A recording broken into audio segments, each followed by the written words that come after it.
Story 1, The Tree Farm. People say my little brother got lost in the woods that night. They're liars. Lost implies an accident. I saw what dragged him into the trees, and I know exactly where the bodies are buried. It was December 23rd, Miller's Cut Your Own. We were miles past where the streetlights ended, deep in the sticks where the dark feels heavier. The guy at the gate didn't smile. He didn't speak. He just took my $20, pointed a dirty fingernail toward a dirt road disappearing into the pines, and tapped his watch. The sun was already dying behind the tree line. Leo ran ahead. You know kids, he wanted the perfect tree. We walked deeper. The air didn't smell like Christmas. It smelled like pine needles and old copper. The deeper we went, the more the world felt muted. No road noise. No wind. Just the crunch of snow and my own breathing. Then, the buzzer sounded. It wasn't a normal tone. It was a harsh, metallic scream that cut off abruptly into static. I turned to call Leo back. Leo, let's go. No answer. I walked around a cluster of spruces. No footprints leading away. No sound. Just the endless, suffocating rows of trees. My blood turned to slush. The silence wasn't empty, it was heavy. It was watching me. I pushed through a wall of branches into a dense clearing. I found his mitten. Just sitting there in the snow. But it was the tracks next to it that made my lungs seize. They weren't boot prints. They were wide. Bare feet. In 10-degree weather. Splayed toes, dragging something heavy through the ice. I looked up. 50 yards out. A figure. He was wearing a Santa suit, but it wasn't velvet. It was stiff, stained black with grease and fluids. It looked wet. Hey! I screamed. The figure stopped. He didn't turn his body. He just twisted his neck. He was wearing a plastic Santa mask, but it was on backward. I was staring at the painted, rosy smile of Saint Nick, but I could see the back of the man's bald head pulsing with veins. He didn't have a chainsaw. That would have been loud. That would have been a mercy. In his right hand, he held a pair of 2-foot-long, rusted pruning shears. He snapped them shut. He didn't run. He loped. Unnaturally fast, like a spider. I scrambled back, turning to run, but my foot caught a wire hidden in the snow. Sleigh bells. Dozens of them, nailed to the trees above me, erupted in noise. It was an alarm system. He was hurting me. I scrambled on all fours, fear creating tunnel vision. The world shrank to the size of a coffin. I saw a pile of bundled trees wrapped in netting, ready for transport.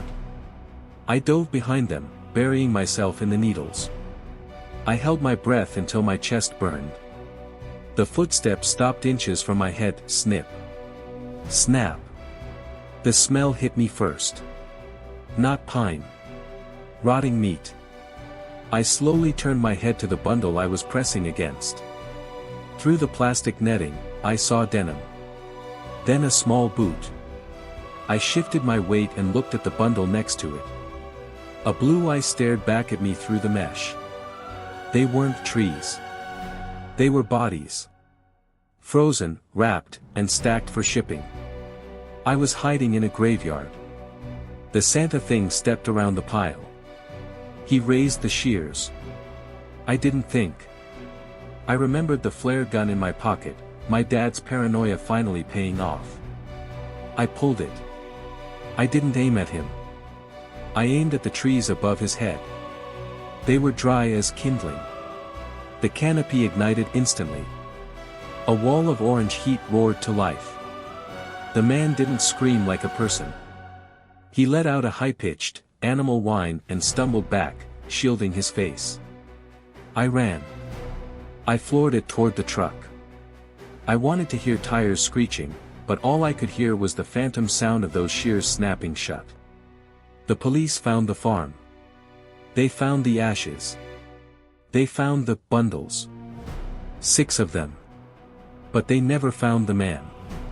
And they never found Leo. They found one thing near the back fence, untouched by the fire. Leo's other mitten. The officer gave it to me in an evidence bag. "We're sorry," he said. I took it home. It felt heavy. Too heavy. I turned the mitten inside out. A finger tumbled onto my table. It wasn't a child's finger. It was thick, calloused, with a dirty fingernail. And on it was a gold wedding band. I recognized the ring. It belonged to the guy who took my money at the gate. My brother isn't lost. He was just the start of the harvest. Story 2, The Last Delivery. I have removed the Scooby-Doo villain mask.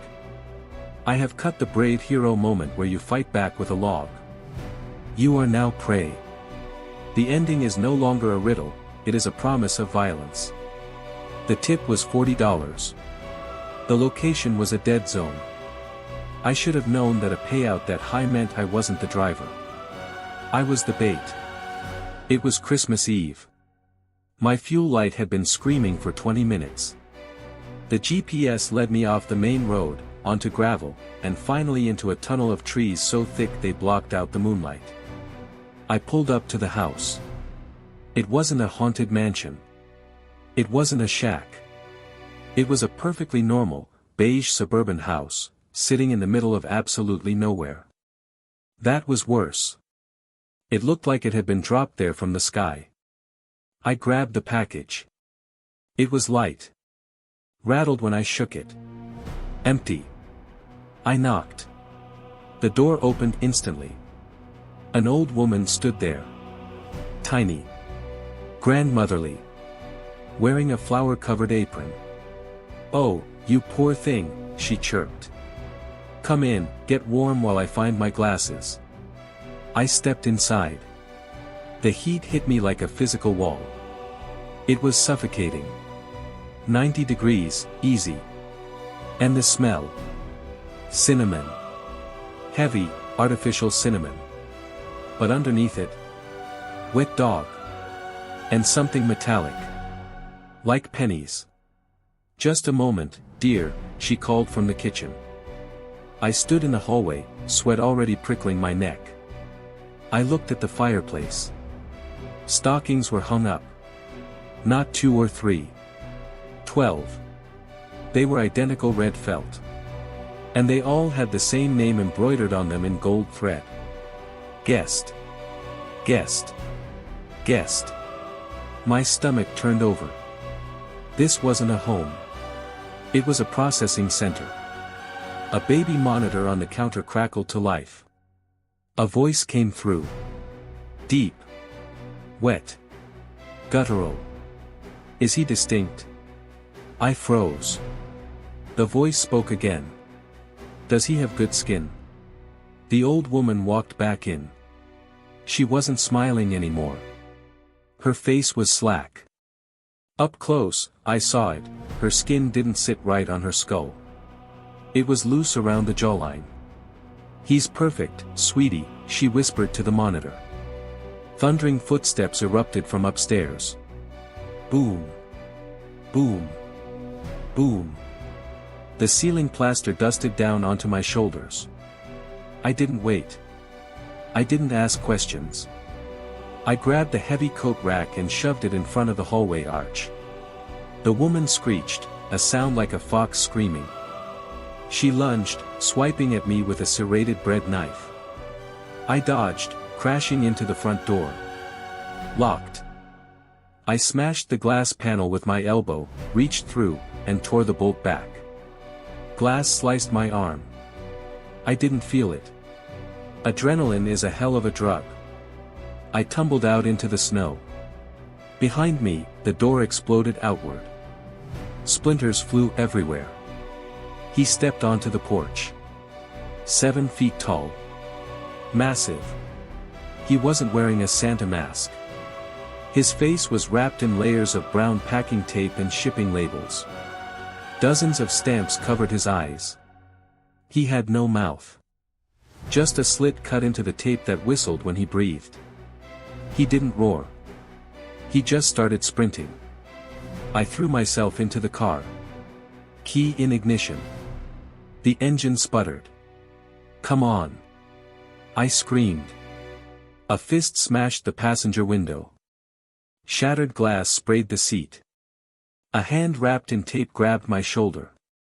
Squeezing. Crushing. I slammed the car into reverse. Tires spun on the ice, whining, smoking, and then they caught. The car jerked back, ripping me from his grip. I spun the wheel and floored it. In the rearview mirror, he wasn't chasing me anymore. He was just standing there, watching me leave. The old woman stood next to him, waving.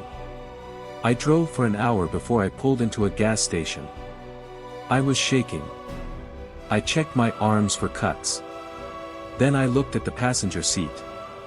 The empty box I had delivered was sitting there. I hadn't put it back in the car. He must have thrown it in when he grabbed me. My phone pinged. A notification from the delivery app. Delivery complete. Then a second ping. New pickup scheduled, current location. I looked in the mirror. On the back of my neck, right where the giant had grabbed me, was a small, blinking red light stuck to my skin. I clawed at it, but it wouldn't come off. The GPS on my dashboard rerouted itself. It didn't point home. It pointed back to the woods. And the doors locked themselves. Story 3, The Spare Room. My dad nailed the spare room shut to keep something inside. He said the floor was rotted out. He lied. He didn't use enough nails to stop the breathing. We moved in December 1st. The house was always freezing. My dad said the heater was broken, but I knew he just didn't want to pay the bill. He spent his nights drinking in the kitchen, yelling at the walls. I spent my nights staring at the spare room door at the end of the hall. A single 2x4 was nailed across the frame. But at 3 a.m., when the house was dead silent, I could hear wet, heavy footsteps pacing behind it. Dad lost his job 2 weeks prior. The tension in the house was a lit fuse. He started drinking at noon. By dinner, he was screaming. I ran upstairs to hide. I sat on my bed, knees to my chest, listening to the glass breaking downstairs. Around midnight, I crept into the hallway. The board on the spare room door had been pried loose on one side. The door was cracked open an inch. A hand slid out from the darkness. It wasn't a ghost.